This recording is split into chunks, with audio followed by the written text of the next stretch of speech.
Hello students, good morning everyone. Today we will discuss about the latest topic of our syllabus, that is centralization and decentralization for the subject business management BCom second sem part 1.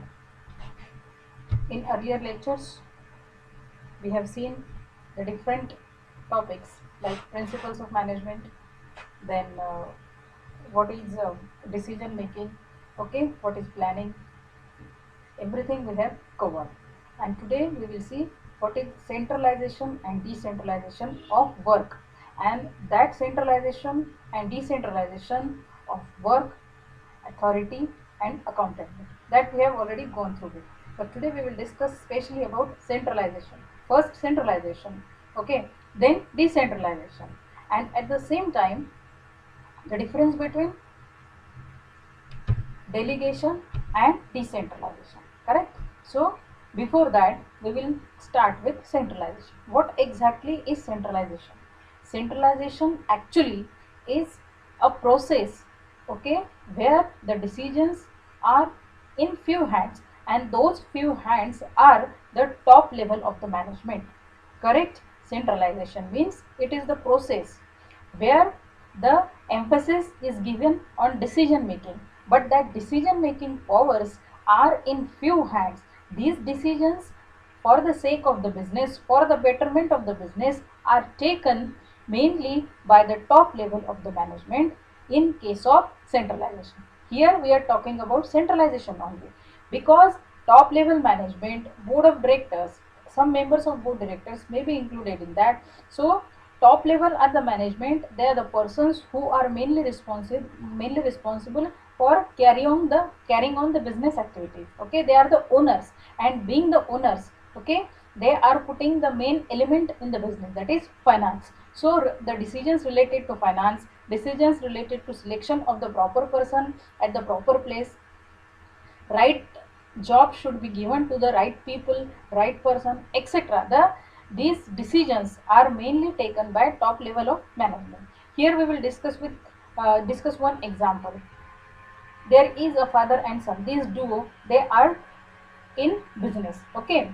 Father is running his business since 10 years, and son has newly joined since 2-3 years in the business. But when the decision making powers are in the hands of father and son, then it is called centralization, where the main decisions, the important matters like production department decisions, financial decisions, marketing decisions, personnel appointment of different persons at different levels, are mainly specially taken by the father and son, because they are the main persons who are engaged in top level management. They are doing everything, they are putting money in the business, okay. They are the persons who are carrying on the business activities. Therefore, when the decision making power remains in the hands of father and son, here in our example, it is called centralization. So, centralization is the systematic and consistent reservation of authority at central points in the organization. Okay, centralization means that particular decision making is taken by the center of authority. And who is that center of authority? The owners, the persons in top level management. They are taking the decisions for the sake of business. Now we will see what is decentralization. Again, it is completely, what you say, first centralization is done by the top level management, whereas in case of decentralization, a systematic delegation of authority is given to the all levels of the management. Now there are three levels, you are aware. Top level includes the main persons, the owners of the management, or the managers or managing directors of the management. But in case of decentralization, when certain decisions are taken, now these decisions must be implemented, and the decision, for example, decision of purchase of any machinery, once the machinery is purchased, but that specific machinery is utilized, handled and used by the below level management, that is middle level and lower level management, okay. What is the job of top level management?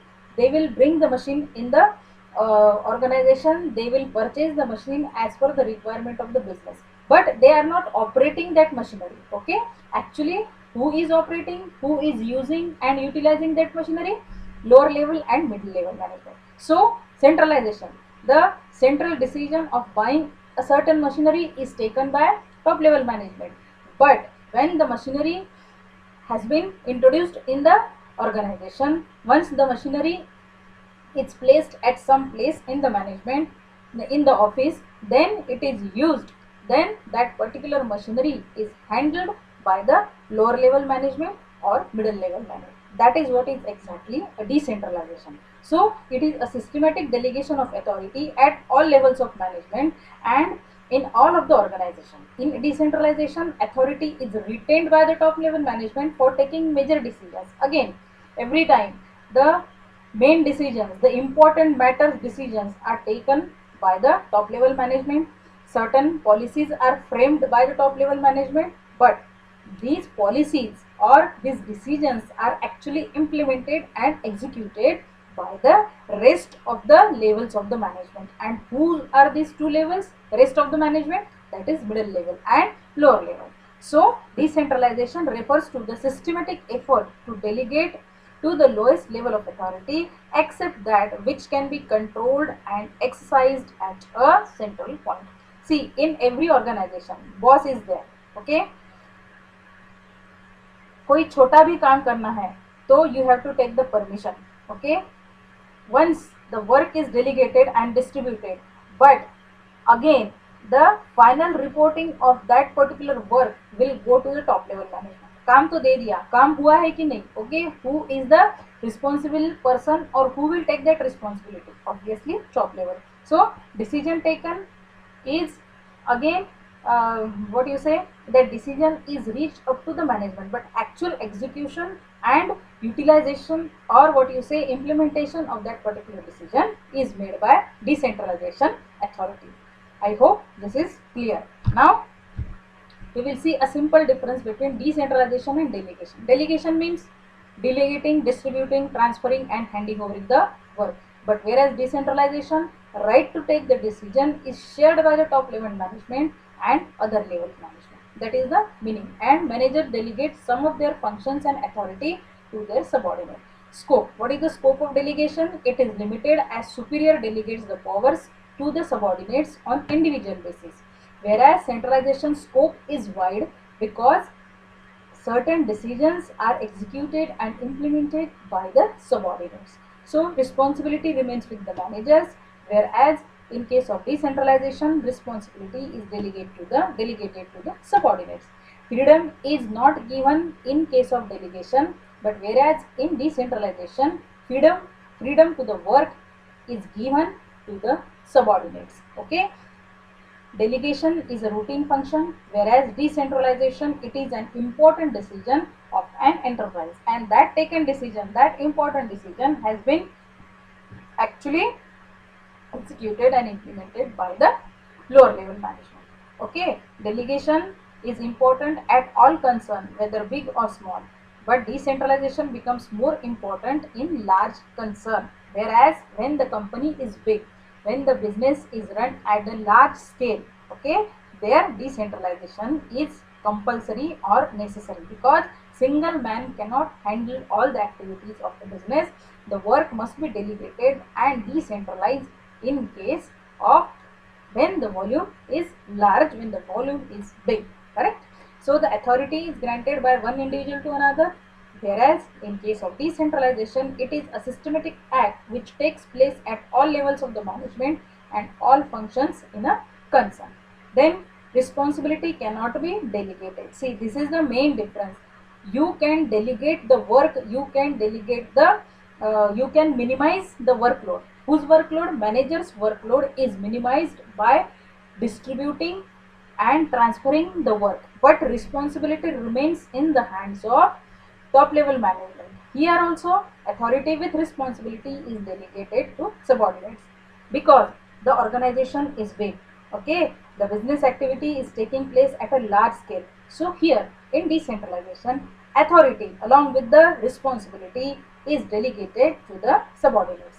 Degree of delegation varies from concern to concern, depends and department to department. In case of decentralization, it is total by nature. It spreads throughout the organization, that is all levels of the management and to the all functions of the management. Now characteristics. What are the characteristics of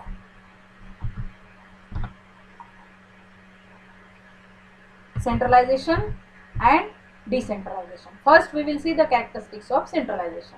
See, because here in case of centralization, the main authority, important decision making power is in the top level of the management. It is in the hands of top level of the management.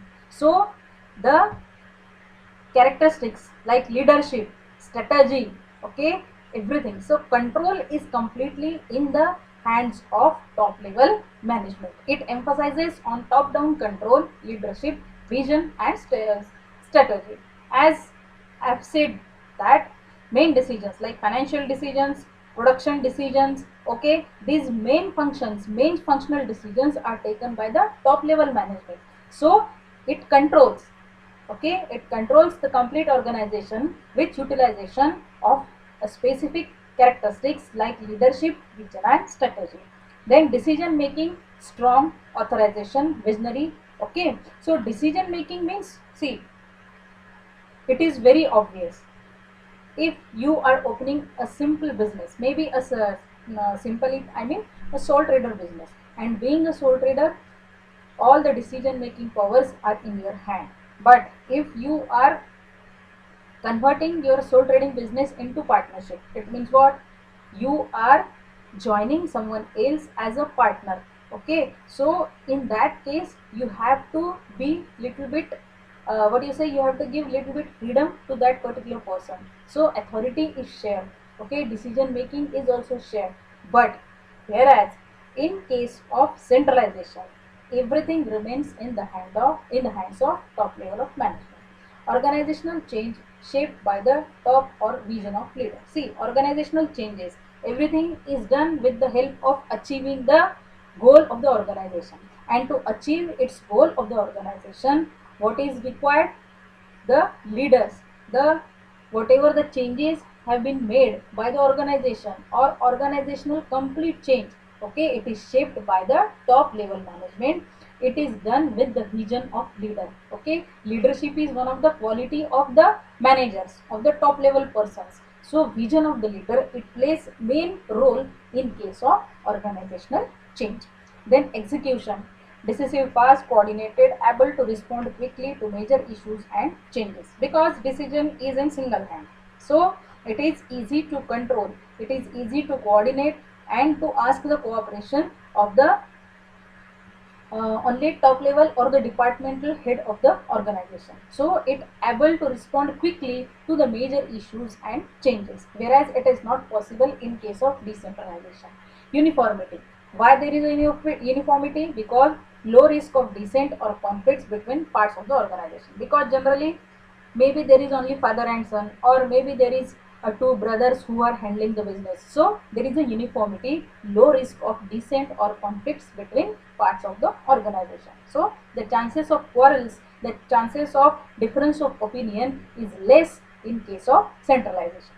Then advantages, pride, power and prestige of core manager, correct, because decision making power, it provides power and prestige for the manager.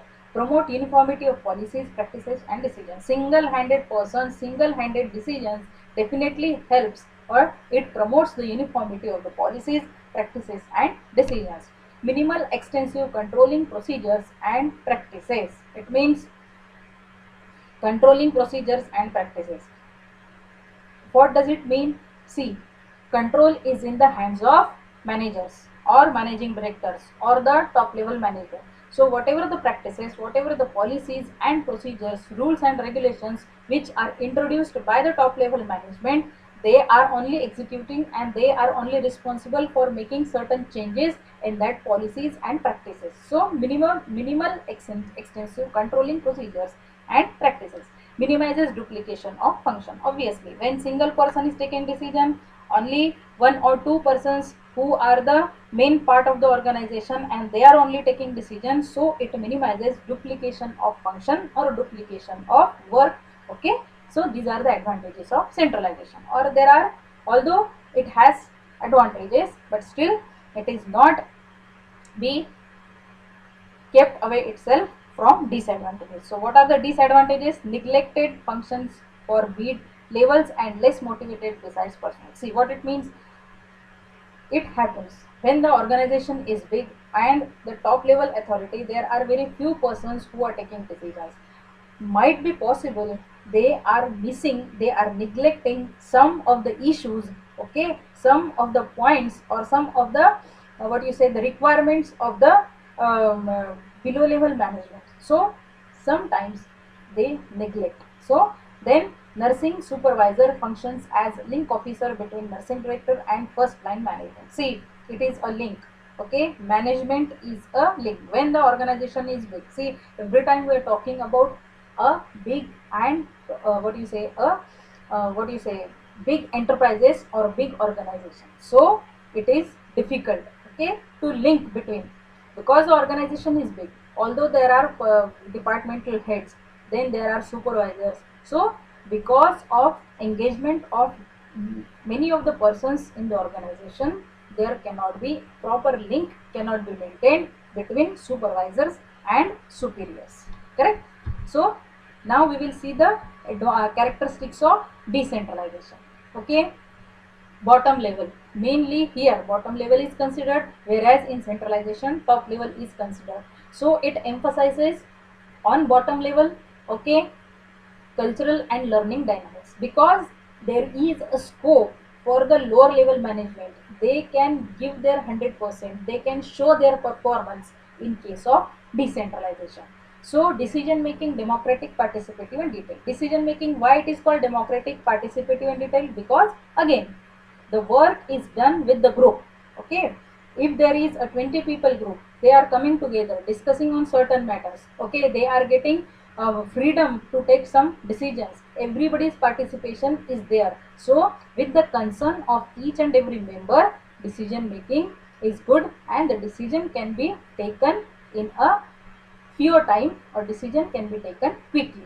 Then organizational change, what is that? Emerging from interactions, organizational dynamics. Again, if there is any change, if organization want to make some changes, again because they are asking, top level management is asking the lower level and middle level management, their views, their ideas is also considered, is emerged for the organizational changes. Execution, flexible to adapt to minor issues and changes. Because flexible, lower level and middle level management, they are getting the chance to keep their decisions, to keep their views. Okay, because decision making power is also delegated to delegated to them. So flexible to adopt minor issues and changes.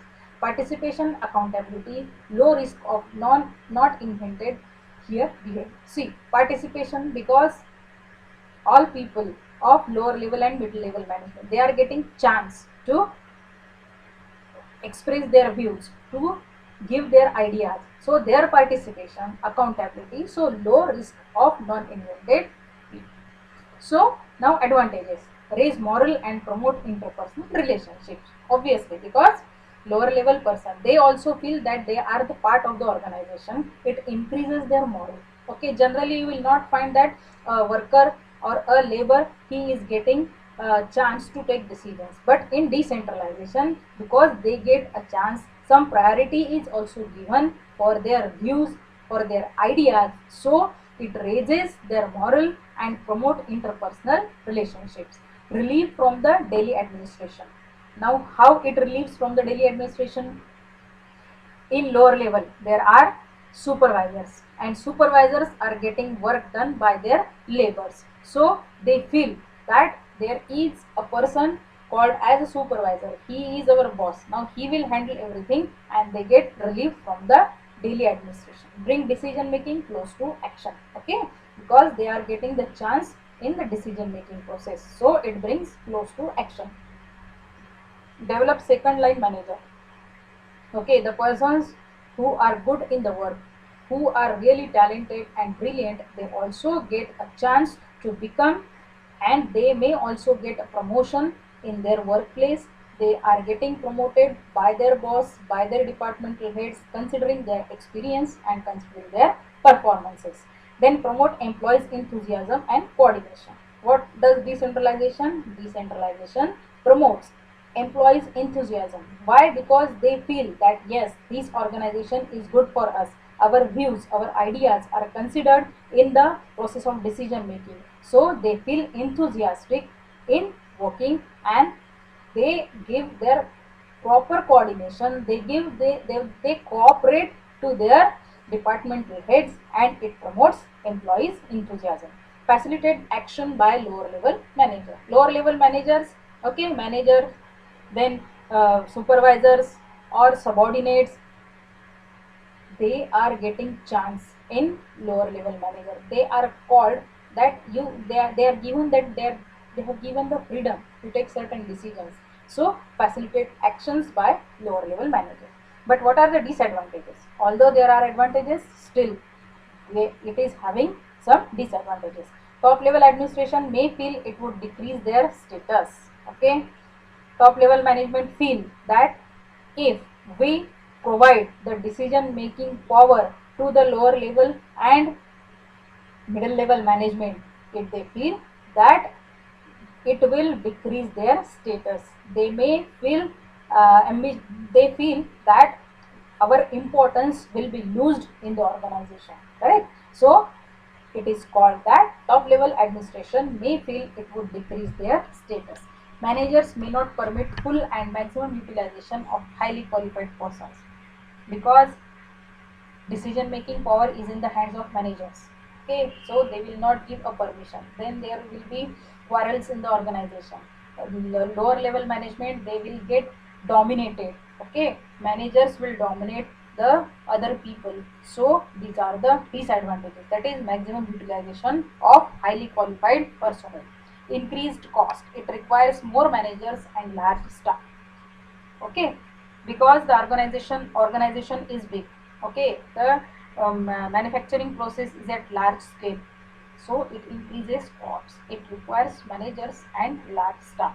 And because when the staff is more, when the manager, instead of one or two manager, they need to appoint 4 to 5 managers. In that case, what will happen?